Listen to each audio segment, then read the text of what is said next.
President Lula, it's good to see you. Welcome to Guancha. Eu quero começar essa entrevista cumprimentando o meu entrevistador, o Eric Lee.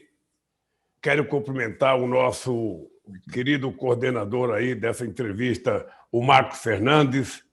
Quero cumprimentar todos os companheiros que estão trabalhando nessa entrevista.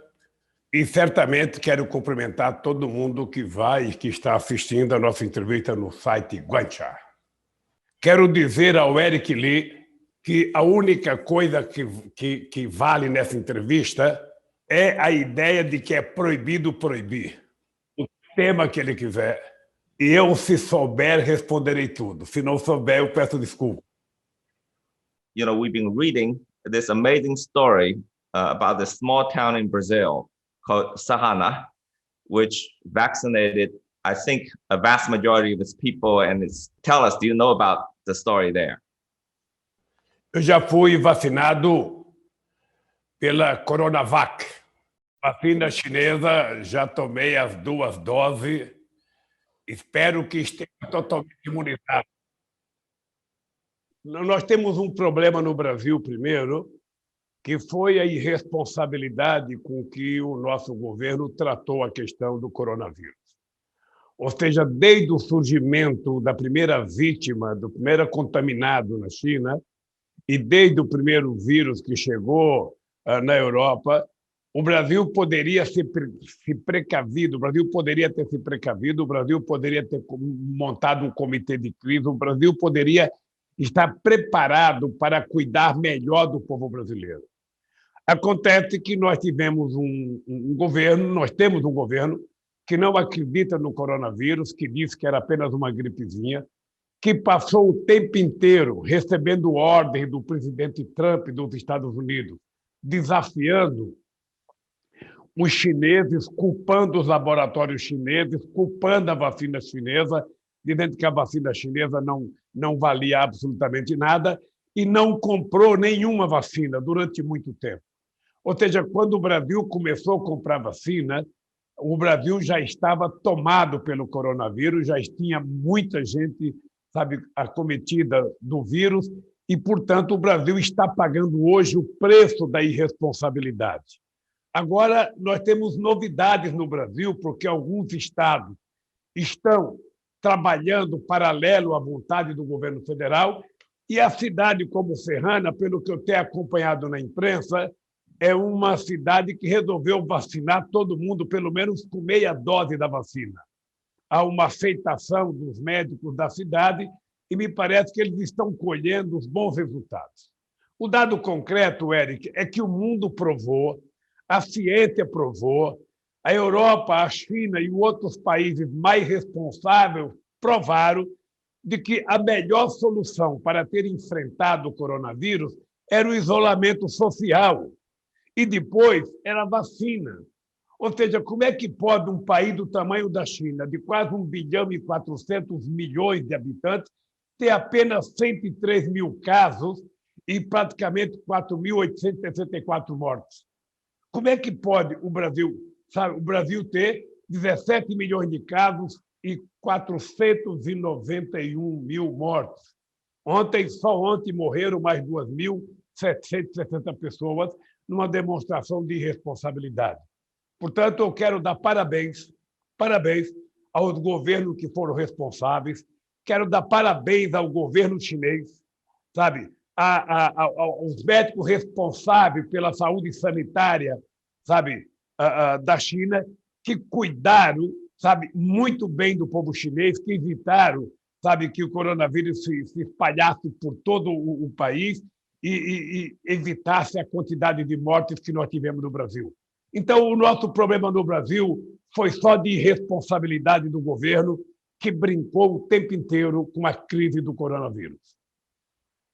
You're a very well-known figure in China. We've watched your career for a very long time, and we all know the story of you being from Shushan boy to president, now from prisoner to free man. So what was it like to be thrown into prison after being president of Brazil? What was your life like in prison? Olha, Oli, primeiro, a minha história é a história de milhões de brasileiros. Eu sou filho de pequenos agricultores de uma região muito pobre do Brasil, que é o Nordeste brasileiro. Eu vim para São Paulo, que era o centro industrial e o estado mais desenvolvido do Brasil. Aprendi uma profissão de torneiro mecânico, entrei no sindicato, tomei gosto pela política sindical, descobri que o sindicato não resolvia o meu problema e resolvi criar um partido político para, através da política, resolver os problemas do Brasil. Criei um partido e, com apenas 20 anos da existência do partido, eu me tornei presidente da República com a ajuda do povo brasileiro. Fui reeleito presidente em 2006 e tenho orgulho de dizer para você, dizer ao povo chinês, que nós fizemos a maior política de inclusão social que a história do Brasil registrou. Nós tiramos 36 milhões de pessoas da miséria, elevamos 40 milhões de pessoas para um padrão de classe média, nós fizemos mais universidades, sabe, em toda a história do Brasil, nós fizemos mais escolas técnicas do que toda a história do Brasil, nós aumentamos o salário, sabe, em 74%, nós geramos 22 milhões de empregos, quando a Europa desempregou quase 100 milhões de pessoas. Ou seja, então, nós fizemos um programa muito virtual, e depois que eu saí da presidência, eu tinha 87% de bom e ótimo nas pesquisas, eu tinha 10% de regular e 3% de ruim péssimo. Era a maior avaliação e a melhor avaliação que um presidente da República já teve em muitos lugares do mundo. Entretanto, foi montado contra mim uma coisa chamada lawfare, ou seja, é um sistema em que o poder judiciário é utilizado politicamente para condenar, sabe, as pessoas. E aí, sabe, construíram a maior mentira da história que os meios de comunicação já fizeram no Brasil. Não tem na história do Brasil, em 500 anos, nenhum político que foi agredido durante 4 anos seguidos, com muitas mentiras, com muitas inverdades, com muitas invenções, sabe? E aí resolveram me prender. Eu poderia ter saído do Brasil, Li. Eu poderia ter ido para a China. Eu poderia ter ido para Cuba, eu poderia ter ido para outro país qualquer. Eu não quis ir, eu quis ficar no Brasil porque eu já tinha provado a minha inocência e eu queria que eles provassem a minha culpa. Hoje, o que acontece? Hoje eu estou livre, nós já provamos que o juiz que me julgou era um juiz parcial, que ele já tomou uma atitude de me condenar politicamente. Nós já provamos que o Ministério Público estava a serviço do Departamento de Justiça dos Estados Unidos, que estava interessado, sabe, em destruir a legislação que nós fizemos para regular a Petrobras, porque em 2007 nós descobrimos a maior jazida de petróleo do século XXI, uma jazida muito grande de petróleo, fizemos uma regulação para que o petróleo fosse do povo brasileiro.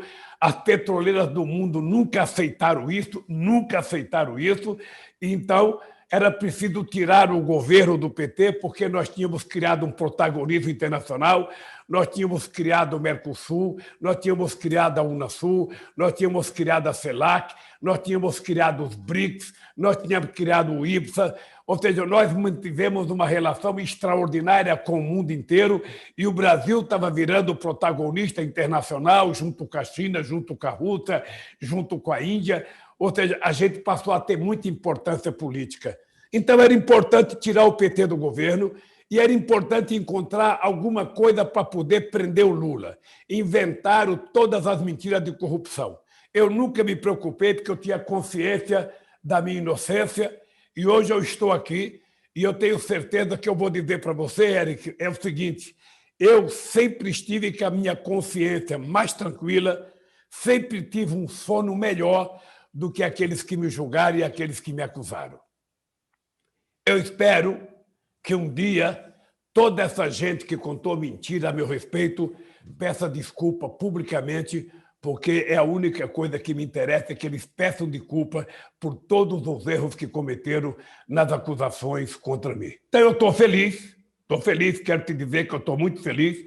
Eu sou um homem de 75 anos de idade, tenho muita energia, muita disposição política e tenho muita disposição de reconquistar a democracia para o nosso país nas eleições de 2022. Yeah, certainly. It's an amazing story and also a disturbing story, of course, hearing from you. So what exactly happened with your Justice Department? In your view, were there any foreign meddling, foreign interference in your case? Olha, o Departamento de Justiça americano, ou seja, orientou procuradores americanos participaram do meu processo. Vieram ao Brasil fazer reunião com o Ministério Público brasileiro. O juiz e o Ministério Público foram aos Estados Unidos discutir com o Ministério Público americano a discussão da minha condenação. Nós temos gravado depoimento de procuradores americanos festejando a minha prisão. A única explicação que eu encontro para isso, Eric, é porque o Brasil estava virando um protagonista internacional muito importante. A gente estava brigando para que o Conselho de Segurança da ONU tivesse mais países. A gente estava brigando para a gente construir um bloco muito forte na América do Sul. A gente estava construindo BRICS, Brasil, China, Índia, África do Sul e Rússia. A gente estava criando uma organização multilateral. Ou seja, a gente chegou a pensar até em criar uma moeda, sabe, de transação comercial para não ficar dependendo do dólar. A gente estava vendo, por exemplo, o Brasil mantendo uma extraordinária relação com a China. A China passou a ser o primeiro parceiro comercial do Brasil. Só para você ter ideia, no primeiro ano que eu fui presidente, o fluxo de comércio entre Brasil e China era de apenas 6 bilhões de dólares. Quando eu saí em 2010, já era de 76 bilhões de dólares. Ou seja, cresceu 16 vezes a relação comercial Brasil e China no meu período. E a China era um país extremamente importante na relação com o Brasil, e eu acho que isso incomodou os americanos. Incomodou porque os americanos não aceitam, em hipótese alguma, que na América Latina tem algum país que tenha protagonismo. Eles acham que os países da América Latina têm que ficar todos subordinados à orientação do Departamento de Estado americano. E, ao mesmo tempo, a China estava tendo muito investimento na América do Sul e na América Latina. A China estava numa parceria muito grande com o Brasil, com a Argentina, com a Venezuela, com o Equador. Ou seja, isso incomodava os americanos, como incomoda a entrada do Brasil no continente africano e como incomoda a entrada da China no continente africano. Ou seja, os Estados Unidos, na verdade, ele tem medo de perder a primazia de xerife do mundo. Ele, na verdade, não quer competidor nem na área econômica, nem na área tecnológica, nem na área militar. E o dado concreto é que o Brasil estava crescendo, o Brasil estava virando protagonista internacional, a China tem crescido e hoje, sabe, é um dos países que tem o PIB mais alto do mundo, a economia chinesa passou a economia americana e agora eles estão preocupados com, sabe, a evolução chinesa na questão do armamento, na questão do espaço. Então, os americanos ficam inquietos, porque eles estão acostumados, desde a Primeira Guerra Mundial, a ser os donos do mundo. Então, isso é a explicação que eu tenho para o que aconteceu com o golpe na presidenta Dilma Rousseff, para o que aconteceu com a minha prisão e todas as mentiras contadas contra o PT. É a única explicação que eu encontro ali, é essa. Os americanos sempre tiveram ingerência na política latino-americana. Eles foram responsáveis por golpe no Brasil, foram responsáveis por golpe no Chile, por golpe no Uruguai, por golpe na Argentina, sabe? Então, faz parte da cultura política americana e é contra isso que eu me insurgi, porque o Brasil é um país soberano. O Brasil tem o direito de decidir as suas políticas, o Brasil tem o direito de decidir a sua economia e o Brasil tem direito de determinar as suas relações internacionais. Como a China também tem direito. E é por isso que a gente não pode aceitar o papel que os Estados Unidos tentam impor à humanidade, querendo ser o país xerife do mundo. At the beginning of globalization in the 1990s and 2000, we all had great hope that the entire developing world was going to become developed. And just like the rich countries, if we followed a particular prescription on how to develop our countries, how to run our politics, and many countries did just that. But looking back, decades have passed. Obviously, China has accomplished a great deal, as everybody knows, but most of the other developing countries, vast majority, in fact, most of the countries within BRICS has stalled, couldn't go further, including Brazil. What went wrong with these developing countries? Why? How come only China excelled? And how can we change that? Nós tivemos problema no meio da política quando eu era presidente, que foi a crise financeira. Primeiro, a crise do subprime nos Estados Unidos, depois a quebra do Lehman Brothers. Ou seja, aquela crise causou um pânico na economia mundial. Ou seja, eu sou um dos criadores do G20, participei muito ativamente do G20 na perspectiva de tentar trabalhar a recuperação da economia dos países em desenvolvimento. O que acontece é que os países ricos não estão habituados a fazer concessão para o desenvolvimento dos países mais pobres. Eu lembro que na reunião de Londres que nós fizemos do G20, eu fiz uma proposta que nós tínhamos que aproveitar a crise de consumo nos países ricos para que a gente pudesse fazer investimento nos países pobres, sobretudo nos países africanos, para que eles pudessem fazer desenvolvimento tecnológico, para que pudessem virar consumidores e para que pudessem reativar a economia do mundo. Ou seja, isso não foi possível. Nós tentamos mudar as regras do FMI, tentamos mudar as regras do Banco Mundial, e é muito difícil mudar, porque quem manda é a Europa e os Estados Unidos. Então, ficou muito difícil. Por que a China fez isso? Porque a China tem um partido, a China é resultado de uma revolução, de 1949, do Mao Tse-tung, e a China tem um partido que tem poder, que tem um Estado forte, que toma decisões e que as pessoas cumprem, coisa que nós não temos aqui no Brasil. Nós tivemos um golpe na Dilma Rousseff, na nossa presidente, por conta de uma mentira. Ou seja, a elite financeira dos nossos países, elas têm muita ingerência na política e é preciso que a gente os enfrente para mostrar que o Estado tem que ter um papel importante. Muitas das políticas sociais que o povo precisa só podem ser feitas se o Estado for forte, só podem ser feitas se o Estado tiver comando. E, lamentavelmente, nos países da América Latina e nos países do terceiro mundo, o Estado está cada vez mais fraco, estão cada vez mais privatizando as empresas públicas, estão cada vez mais privatizando aquilo que deveria ser papel do Estado.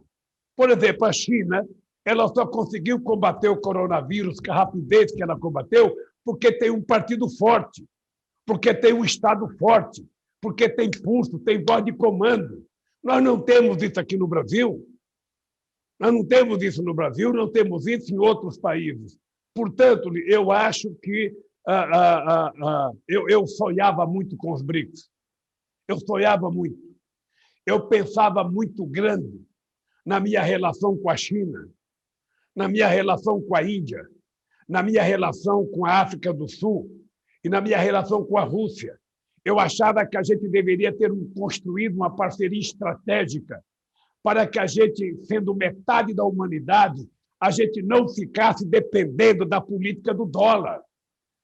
A gente não precisasse do dólar para a gente fazer o nosso comércio exterior, para que a gente pudesse fazer parceria no desenvolvimento tecnológico. Nós estávamos construindo uma parceria com a China sabe, de fazer os nossos foguetes para, sabe, vigiar os nossos países, vigiar o nosso planeta. Eu acho que a China evoluiu de forma extraordinária, porque a China acreditou que, além de ter um partido forte, a China tinha que ter muito investimento em educação. Foram milhões de jovens chineses que viajaram pelo mundo afora para se formar, para aprender. E é por isso que a China deu um salto extraordinário de qualidade. Ou seja, na década de 80, quase todas as empresas da Europa e dos Estados Unidos iam fazer investimento na China. Levava suas empresas na China para tentar produzir mais barato e para tentar vender, sabe, os seus produtos nos seus países. Ou seja, agora estão tirando as empresas da China, achando que vão prejudicar a China, e não vão prejudicar, porque a China é uma economia consolidada. E é um povo que sabe o que quer. E é um povo... Eu tive a oportunidade, Eric, de ir a Xangai, sabe, e a Pequim. Ou seja, a evolução que os chineses tiveram nos últimos 20 anos foi uma coisa extraordinária. E isso só é possível pela organização política chinesa. Só é possível, sabe, com muita competência, com muita cultura, com muito investimento e com muito conhecimento científico e tecnológico. Então, Eric, eu acho que a China é um exemplo, sabe, de desenvolvimento para o mundo. É um exemplo de desenvolvimento para o mundo e eu espero que outros países, sabe, aprendam a lição com a China para que a gente possa, sabe, ser mais rico, ser mais forte, ter mais distribuição de riqueza e ter um mundo mais humano. Eu trabalhei muito com o Hu Jintao, a necessidade de uma relação sul-sul, sabe, não ficar dependendo do norte como nós somos dependentes. Lamentavelmente, a gente não conseguiu chegar lá, mas eu tenho muita fé e muita esperança que nós vamos conseguir fazer isso a partir de 2022. Many things are happening. You know, what's happening in Colombia, what's just happening in Peru, and also what's happening in Brazil right now. It's changing the air, and how are we going to affect those change? Eric, eu sempre digo que aqui na América Latina, e sobretudo no Brasil, os meios de comunicação deram uma contribuição muito grande para o golpe que aconteceu no Brasil, para a derrota da Cristina Kirchner, ou seja, nas eleições da Argentina, há 4 anos atrás, para o golpe contra o Evo Morales na Bolívia, e no Peru nós tivemos 4 presidentes em pouco tempo. Então, eu quero te dizer que as coisas estão mudando. A direita, que ocupou um espaço muito grande, que radicalizou muito tempo, o comportamento do Trump nos Estados Unidos, o comportamento do presidente Bolsonaro aqui no Brasil, é mais ou menos como o surgimento do fascismo na Itália, do nazismo na Alemanha. Sabe, são pessoas autoritárias que não querem discutir com os que pensam diferente, sabe, que não acreditam na sua própria força, sabe, e que ficam muito subordinadas aos interesses americanos. É impressionante isso. Então, o que está acontecendo? A sociedade está descobrindo que somente ela é capaz de construir um país livre e soberano que ela precisa. O Brasil é um país muito grande. O Brasil tem 8,5 milhões de quilômetros quadrados. O Brasil tem 12% da água doce do planeta. O Brasil é muito grande. O Brasil tem que ser soberano. O Brasil tem que ter relações livres com todos os países, como a China tem que ter relações livres. Por exemplo, quando o Hu Jintao esteve no Brasil, em 2008, eu reconheci a China como economia do mercado. Sabe? Muitos empresários aqui no Brasil não gostaram. O governo americano não gostou que eu reconheci a China como economia de mercado. Sabe? Mas eu reconheci porque eu preferia a China, sabe, nos fóruns multilaterais, debater de igualdade de condições conosco. Eu não queria a China marginalizada. Então, eu acho que nós estamos recuperando porque o que aconteceu nos últimos 6 anos ou 7 anos na América Latina, o retrocesso que houve com o crescimento da direita está desgastando muito a sociedade. Está desgastando muito.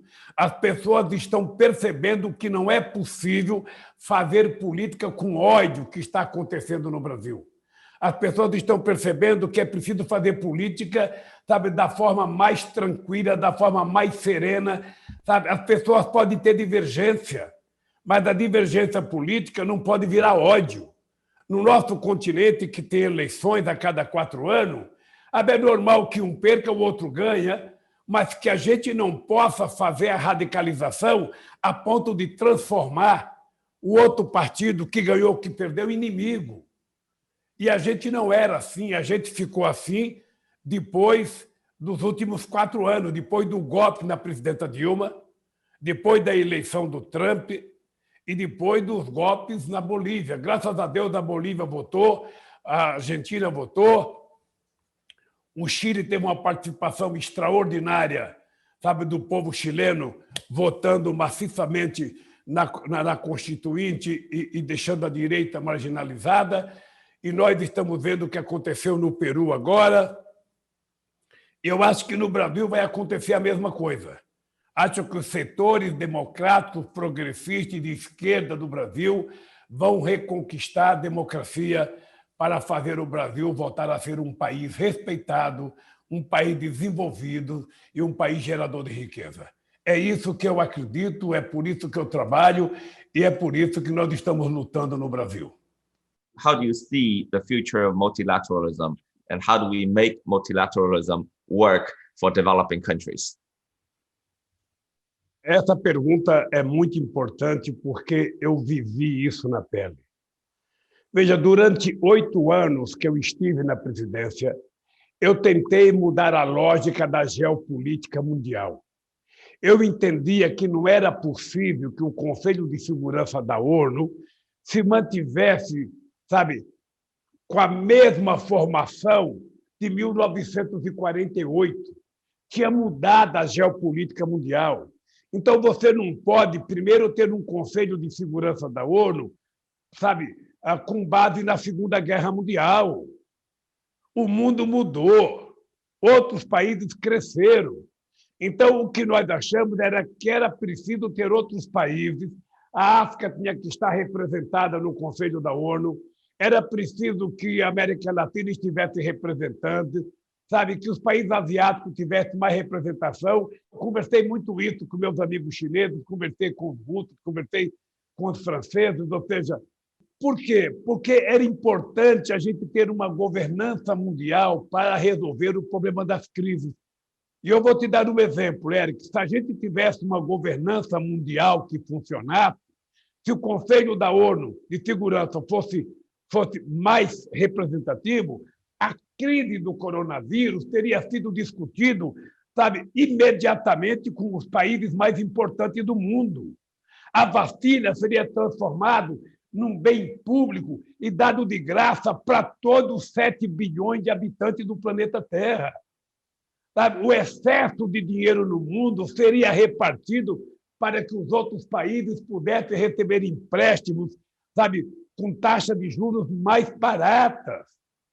Então, eu acho que nós precisamos ter noção do seguinte: é preciso que a gente mude o papel das instituições multilaterais, que elas possam respeitar a participação dos que nasceram depois, porque o Norte tem tudo. Eu vou te contar um exemplo, Érico, de uma coisa fantástica.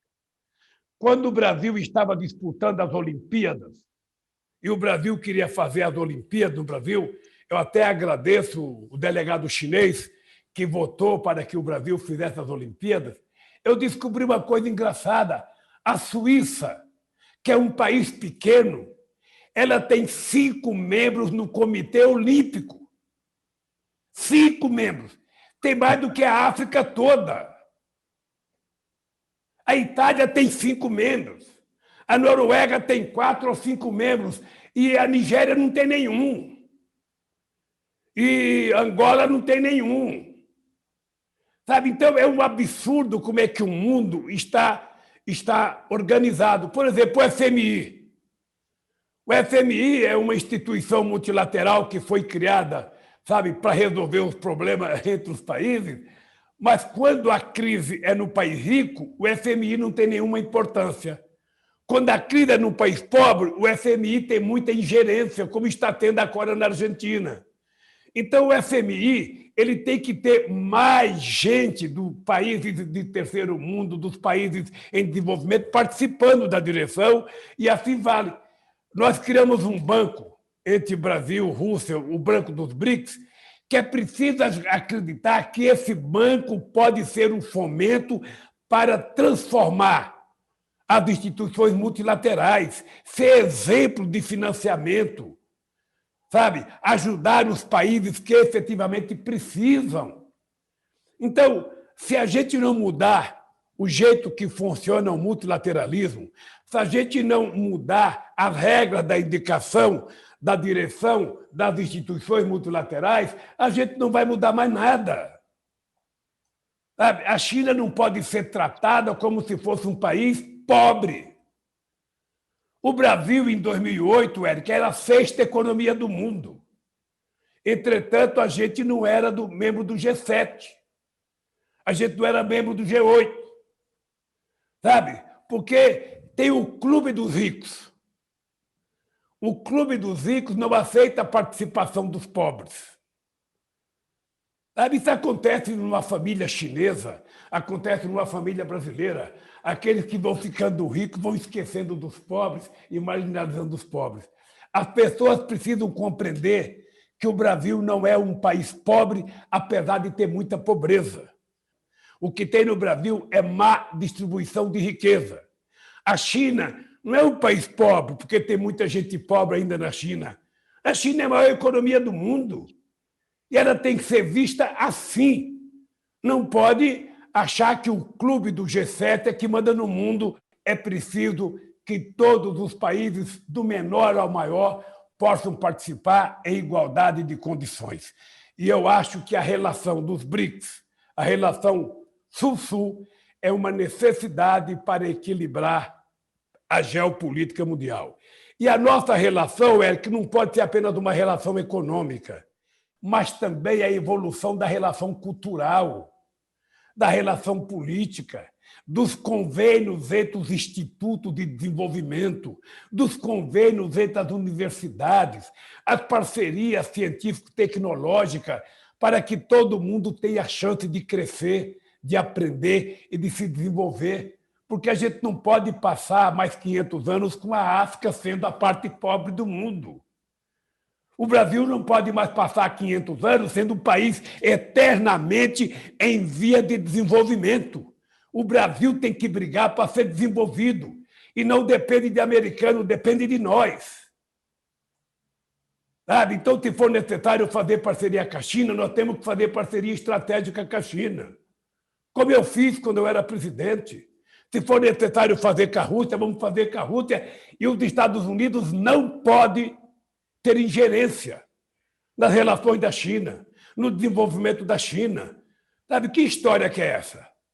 Que um país pode mais do que os outros. Que um país diz o que o outro pode ter ou não pode ter. Então, eu sinceramente acho, sabe, que nós vamos reverter o que está acontecendo hoje no mundo. Eu tenho certeza que a gente vai contar com o governo da China, eu tenho certeza que a gente vai contar com o governo da Rússia, eu tenho certeza que a gente vai contar com o governo da África do Sul, mesmo o governo da Índia sendo um governo mais conservador. Eu acho que nós temos que mostrar perspectiva para a Índia deixar de ser pobre como é e crescer se desenvolvendo internamente, porque é um país de um povo muito inteligente e muito capaz. You're one of the most important world leaders that were at the beginning of formulating BRICS. But of course, in recent years, Brazil has been increasingly distancing itself from BRICS. How do you see Brazil come back to this grouping and to be a leader? Olha, de uma coisa, Eric, você tem que ter certeza. Eu quando participei da criação dos BRICS, eu tinha a convicção, eu tinha certeza que o BRICS poderia mudar muitas coisas nas relações multilaterais dentro do planeta Terra. Eu tinha muita ambição de que os BRICS, tanto do ponto de vista comercial quanto do ponto de vista financeiro, com o nosso Banco de Desenvolvimento, que as parcerias entre as universidades feitas pelos BRICS podia mudar a história da humanidade. Poderia dar aos países em desenvolvimento a oportunidade que eles não tiveram nos 500 anos anteriores. Eu acredito nisso. Eu acredito nisso. E eu posso te dizer que se nós voltarmos a construir a democracia no Brasil, se nós voltarmos a eleger um presidente democrático no Brasil, comprometido com os interesses soberanos do Brasil, comprometido com o povo brasileiro, você pode ficar tranquilo que a gente vai voltar a discutir o BRICS com a força que o BRICS merece. Sabe, eu tive uma participação, sabe, na criação. A nossa presidenta Dilma também teve uma participação, mas depois disso, ou seja, o Brasil esqueceu os BRICS, o que foi um crime contra o Brasil. E por quê? Porque nós elegemos pessoas que estavam preocupadas com os americanos e não com os brasileiros. É lamentável esse complexo de inferioridade do Brasil. É inadmissível, por exemplo, que os americanos não permitam que a Huawei, sabe, entre nos outros países, sabe? É inacreditável a perseguição às empresas chinesas, quando, na verdade, as empresas americanas querem entrar em qualquer lugar. É uma coisa... A Operação Lava Jato aqui no Brasil, a operação que me acusou e que me prendeu, Eric, era uma acusação baseada nos interesses dos empresários americanos, que queriam destruir tudo que nós tínhamos construindo na área de petróleo e gás, petróleo, óleo e gás, na indústria naval que a gente tinha e na indústria de engenharia. O objetivo era destruir tudo e estão quase conseguindo destruir. Praticamente quebraram todas as nossas empresas de engenharia que disputavam, sabe, no mundo inteiro. Os chineses conhecem bem a capacidade das empresas de engenharia brasileira. Sabe? Então, o objetivo era esse. E nós não podemos permitir que isso continue acontecendo. Nós não podemos aceitar que os Estados Unidos tenham ingerência da relação da China com qualquer país da América Latina ou com qualquer país da África. Da mesma forma que nós não podemos aceitar que os Estados Unidos tenham ingerência da deliberação do Brasil na sua política com a China. A China é um país soberano, o Brasil é um país soberano, a gente tem que ter a relação e fazer os acordos que nós entendemos que é bom para o povo da China e para o povo brasileiro. Então, eu acho que é isso que nós precisamos reconquistar outra vez. Eu estou muito otimista. Eu, sinceramente, acho que o BRICS foi uma das coisas mais extraordinárias que nós criamos, sabe? E, lamentavelmente, o golpe que aconteceu no Brasil, a mudança que houve no governo da Índia diminuiu um pouco o ímpeto, sabe, da gente fortalecer. Mas eu acho que pode ter certeza, Érico, que o Brasil vai voltar com muita força para ajudar aos BRICS se transformar num banco referência de desenvolvimento para os países do Sul, num banco de desenvolvimento para os países em desenvolvimento. É isso que nós precisamos para sonhar que o século XXI seja infinitamente melhor do que o século XX. The question is, can we, the developing countries, do better than developed countries? Can we do better? How will you do better?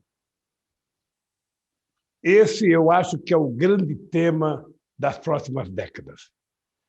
É como transformar a riqueza produzida nos países num bem de todos e não num bem de poucos. Né?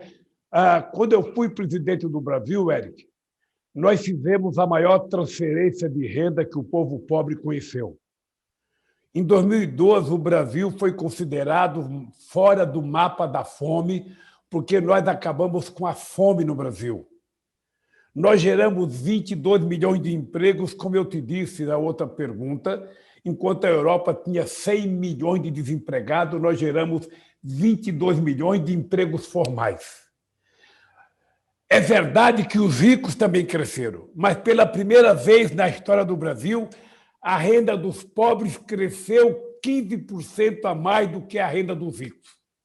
Foi a primeira vez que isso aconteceu. As pessoas têm que saber que, se eu voltar a governar esse país, nós vamos ter que fazer uma política tributária para que os ricos paguem mais imposto, para que a gente possa ter mais benefício e distribuição de mais riqueza para o povo pobre.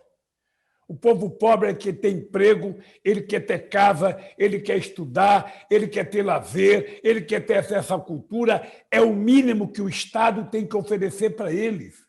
O que você não pode é viver num país em que tem milhões dormindo na rua e tem meia dúzia vivendo uma vida, sabe, poderosíssima.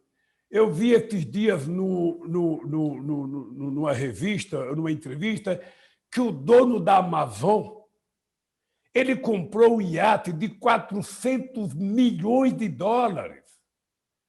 Ora, como é que pode um cidadão comprar um iate de 400 milhões de dólares diante da fome que nós temos no mundo? 1 bilhão de pessoas vão dormir toda noite sem ter o que comer.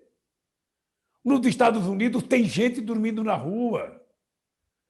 Então, eu fico feliz quando eu vejo o Biden dizer que vai aumentar o imposto para os mais ricos. A Argentina, sabe, o Alberto Fernandes acabou de criar o imposto para os mais ricos.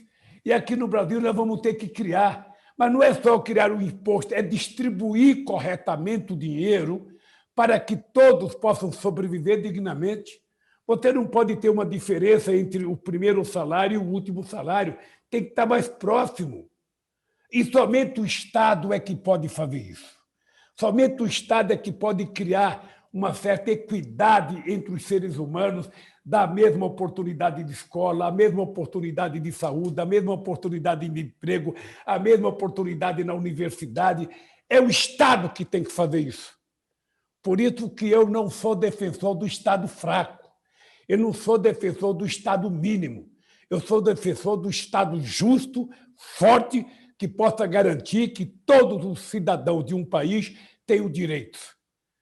Então, as pessoas sabem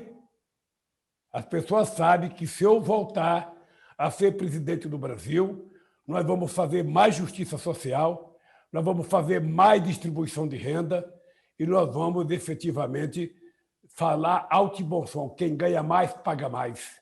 Quem ganha menos, paga menos. Mas todos têm o direito de tomar café, almoçar, jantar, ir para a escola, ir para o teatro, ir para o cinema, levar a família para passear. É o mínimo que nós queremos para cada ser humano que vive no planeta Terra. Então, é preciso que a gente brigue contra a acumulação de riqueza e, ao mesmo tempo, a gente faça mais distribuição de riqueza. Eu tenho certeza, sabe, que novos tempos irão surgir no mundo, porque nós não podemos continuar com a acumulação de riqueza que está agora. Nós não podemos continuar, ela é benéfica à humanidade. Agora mesmo, na questão da vacina, você está percebendo a briga dos laboratórios, cada um querendo ganhar mais dinheiro, e tem poucos laboratórios preocupados com o povo mesmo. Ou seja, a pessoa tem que ter direito à vacina independentemente se o país tem dinheiro para comprar ou não. Sabe, se o país pobre não tem, os países ricos que façam a doação. É por isso que nós assinamos um documento. Eu já dei uma outra entrevista para a China que eu pedi para o presidente Xi Jinping, sabe, tomar essa decisão, para o presidente Biden, para o Macron, para a Angela Merkel, ou seja, para o Putin, ou seja, o G20 tem que se reunir, o G8, o Conselho da ONU, e tem que impor uma decisão de que todos vão tomar vacina. Sabe? Essa é a lógica do mundo novo que a gente quer construir. Sabe? A gente não quer um mundo em que as pessoas estejam dormindo na rua, em que as pessoas vão deitar à noite sem ter um copo de café com leite para tomar, na China, sem ter um chá para tomar. Sabe? Esse mundo é possível. Nós fizemos isso no Brasil. Lamentavelmente, a pobreza voltou, e voltou muito forte a pobreza. O desemprego é o maior da história do nosso país, sabe? E o governo totalmente insensível. Por isso eu tenho muita esperança, Eric, que a gente vai outra vez contribuir para mudar o mundo, para construir um mundo mais justo, um mundo mais humano, mais solidário, mais fraterno e mais igual.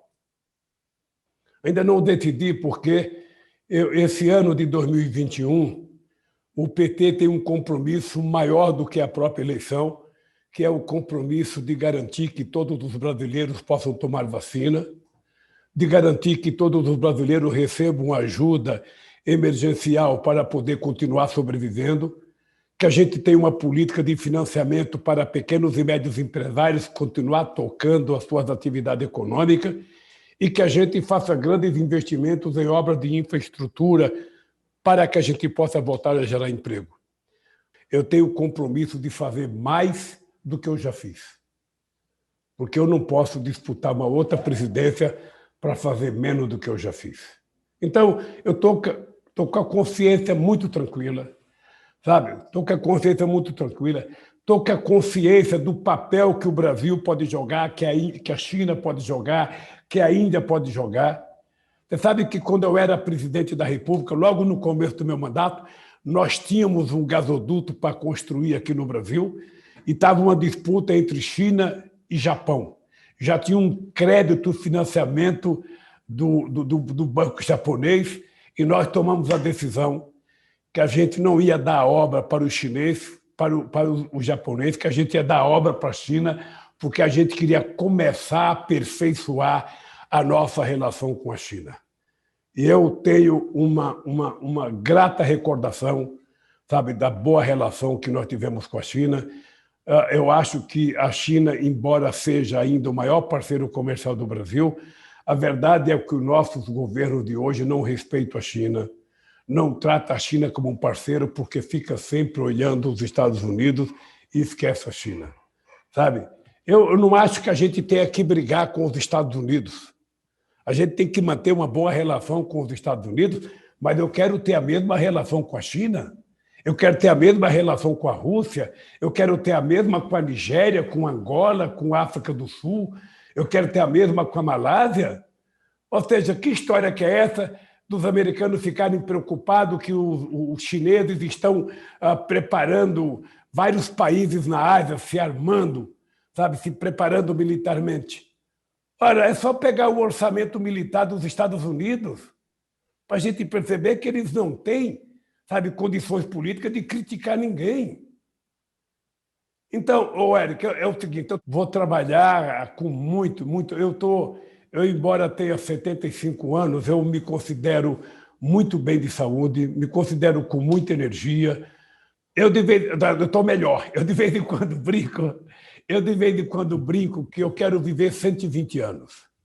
A ciência diz que o homem que vai viver 120 anos já nasceu. Então, por que não eu? Então vai ver que eu sou esse ser humano que vai viver 120 anos. Eu tô bem de saúde, estou bem de ânimo, estou bem de cabeça e estou muito motivado.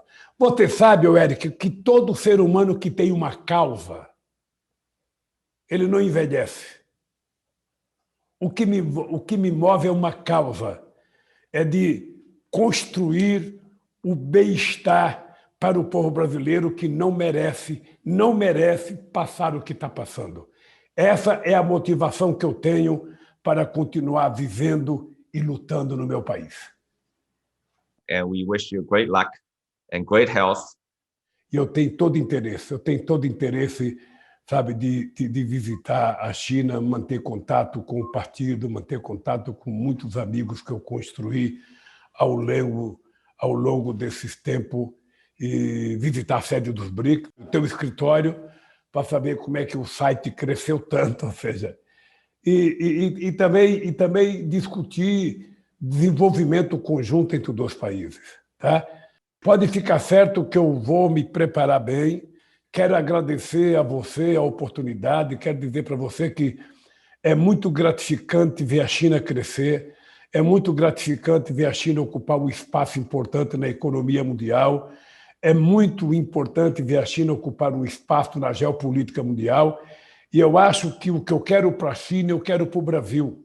O que eu quero para o Brasil, eu quero para a África do Sul, eu quero para a Nigéria, eu quero para a Argentina, eu quero para o México, sabe? Não é possível que a América Latina nasceu para ser pobre. Não é possível que toda vez que um país na América Latina começa a crescer, tenha um golpe. E esse golpe sempre tem alguém dos Estados Unidos, está sempre o embaixador dos Estados Unidos. Sabe, não é possível. Ô, Eric, obrigado pela entrevista. Espero que nós tenhamos mais oportunidade. Obrigado, Marco Fernandes, pela coordenação.